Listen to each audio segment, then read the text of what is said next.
السلام علیکم معزز ناظرین، خوش آمدید کہتا ہوں آپ کو اپنے چینل میں۔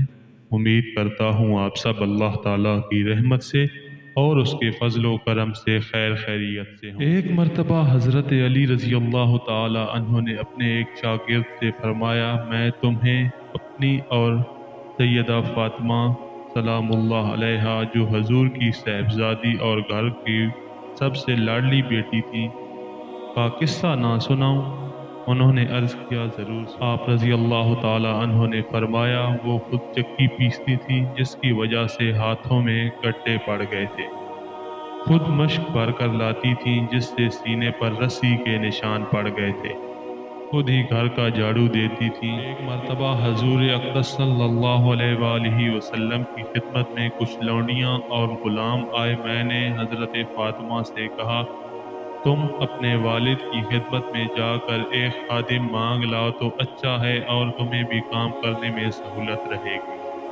وہ گئیں اور حضور صلی اللہ علیہ وآلہ وسلم کی خدمت میں لوگوں کا مجمع جمع تھا، اس لیے خالی ہاتھ ہی واپس آ گئیں۔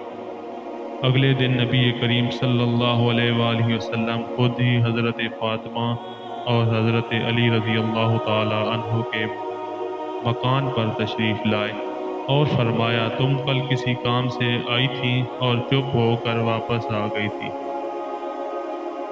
حضرت فاطمہ شرم و حیا کی وجہ سے کچھ بول نہ سکیں تو حضرت علی رضی اللہ تعالی عنہ نے عرض کیا، حضور صلی اللہ علیہ وآلہ وسلم، چکی کی وجہ سے ہاتھوں میں نشان پڑ گئے، مشکیزہ بھرنے کی وجہ سے سینے پر نشان پڑ گیا، کل آپ کے پاس کچھ لونڈیاں اور غلام آئے تھے، اس لیے میں نے ان سے کہا اگر آپ سے ایک خادم مانگ کر لائیں تو ان کو گھر کے کام کاج کرنے میں آسانی ہو جائے گی۔